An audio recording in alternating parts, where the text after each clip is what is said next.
En mi adolescencia, cuando visitaba algunas casas y en el edificio veía que en algunas puertas había aquella típica chapita que ponía, "Esta es tu casa, Fidel", nunca entendí por qué esas casas lo tenían. Si fueran partidarios del régimen, bueno, tendría sentido. Pero conocí personas que no eran especialmente comunistas o especialmente admiradoras de Fidel Castro y sin embargo mantenían la chapita en las puertas de su casa. En los años 60 lo podría haber entendido, incluso en los 70, pero a mediados de los 80, después de lo del Mariel y casi a 5 años de la caída del Imperio Soviético y del campo socialista, pues sinceramente no le veía mucho sentido a tenerlo. En mi casa, por supuesto, nunca hubo una chapita semejante. En mi casa nunca hubo chapita semejante ni invitación a que el comandante entrara a casa simplemente porque no practicábamos ese tipo de adoración al líder supremo, especialmente por una sencilla razón: el líder supremo no se lo merecía. No era sensato rendirle pleitesía a alguien lleno de oscuridad y problemas personales que en vez de solucionarlo simplemente los volcó como venganza en el pueblo cubano. El de la chapita era un cobarde, un loco, un falso mesías, un aprendiz de todo y maestro de nada, un vendedor de promesas pero nunca de hechos. Era un excepcional charlatán, un maestro del verbo. Era incluso, se podría decir, que el verbo personificado, pero nada más. Era puro bla, bla, bla. Y él lo sabía. En el fondo, creo que él lo sabía. Era consciente de eso, de que era más rollo que película. Y creo que se odiaba por eso, se odiaba a sí mismo por eso, porque se sabía, en el fondo, que era nada más que una marioneta de los soviets con sueños de Gengis Khan. Era un charlatán premium.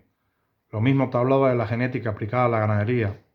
Yo personalmente creo que se tocaba viendo las portadas del Granma con ubre blanca, que lo mismo te hablaba de un huracán, de cómo se formaba y de lo que había que hacer para evitarlo. Él sabía de todo, él era el tipo, él era el caballón. ¿Quién nos recuerda en los 70 o en los 80, cuando en un hospital fallaba algo, o se rompía, o había algún problema con el transporte, que enseguida se oían esas frases de: "Esto pasa porque el comandante no lo sabe, el comandante está engañado y no sabe lo que está pasando aquí"? Y entonces, de buena a primera y de manera casi mágica, el comandante se enteraba y aparecía en el lugar de los hechos. Y entonces aparecía él, con su séquito de rajá caribeño, guatacones y tracatanes incluidos. Ponía cara de preocupación, como que se había recién enterado de la situación que estaba pasando, y entonces, con un gesto más propio del personaje de Amon God de la lista de Schindler, dictaminaba y decía: "Arréglese esto". Se viraba para el ministro o el que estuviera al lado y le decía: "Oye, esto hay que arreglarlo". Y la gente prorrumpía en aplausos. Ay, cómo aullaban de placer los tarrúos aquellos tracatanes y lamebotas, y se daban codazos uno a otro y se decían: "Viste, viste, esto pasaba porque el comandante no lo sabía".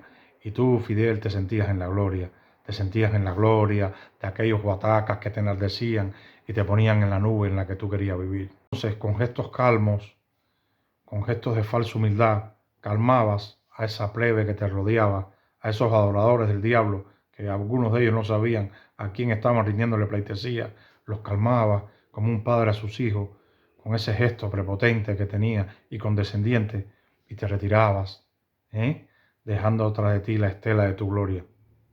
Pero de lo que no se percataban aquellos arrastrados que vociferaban tu nombre y te aplaudían como loco, era que eras el jefe de un Estado fallido, un Estado en el que los ministros y los mandos intermedios eran unos perfectos inútiles y no servían para nada, porque al final había que recurrir a ti, que eras el mando supremo, el líder de todos los cubanos, el papá Estado.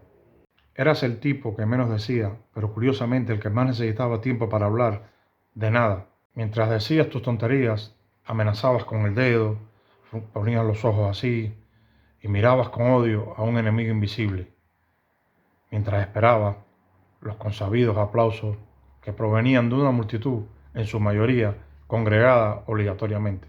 Una multitud que, dicho sea de paso, coreaba tu nombre con bastante desgana en muchas ocasiones. Fidel, Fidel, Fidel.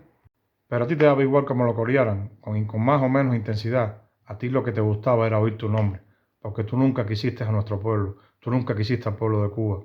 Me atrevería a asegurar que nos odiabas. ¿Por qué? Bueno, tengo mi teoría particular. Quizás nos odiabas porque éramos un pueblo alegre, un pueblo con ganas y posibilidades de prosperar, un pueblo que creía en Dios y en la familia. Y tú, comandante invicto, tú eres un desarraigado espiritual. Tu alma estaba vacía, tú solo creías en ti mismo. Los rumores sobre tu condición de bastardo, el quizás poco amor que recibiste en tu infancia y adolescencia, y esa falta de empatía que traías de fábrica, solo te convirtieron en un ser amargado, reprimido, oscuro. Con lo de Ochoa temblaste. Nada te había preparado para eso. Se te veía nervioso, descolocado, paranoico, muy paranoico con los que te rodeaban. Algo típico de sátrapas y de tiranos. Le viste las orejas al lobo y te diste cuenta de que hasta el mismísimo Fidel Castro a quien le podía joder la fiesta. ¿Y sabes qué? Creo que en el fondo así viviste todos tus años de dictador, con miedo, porque en realidad te sabías indigno del cargo. Creo que en realidad tú, un supuesto gigante, revolucionario y digno, en el fondo eras consciente de que no eras otra cosa que un enano político y un farsante. Por eso tu necesidad constante, en mi opinión, de hablar de batallas, de combate, de victorias, para controlarlo todo, para dar la sensación de macho alfa, para ocultar, quizás a ti mismo, que eras lo que dije hace un momento, un auténtico farsante, para aparentar, ante tu particular espejito mágico, que eras un verdadero líder. Por eso nunca hiciste gala de moderación, ecuanimidad o misericordia. Eso solo lo hacen las personas normales, no los sociópatas ni los psicópatas. Y sea cual sea el infierno en el que te encuentres, hay malas noticias para ti. Nunca fuiste un gigante y por supuesto la historia no te absolverá.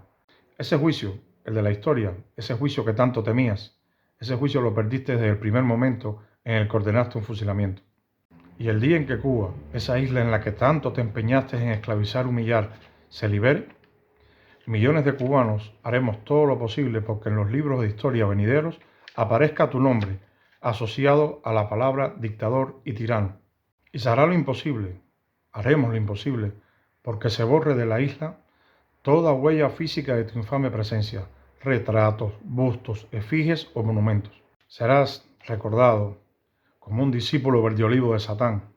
Tu legado será que tu infame nombre pase al olvido como una presencia malévola y diabólica que por supuesto nunca tuvo una invitación a entrar en la puerta de mi casa.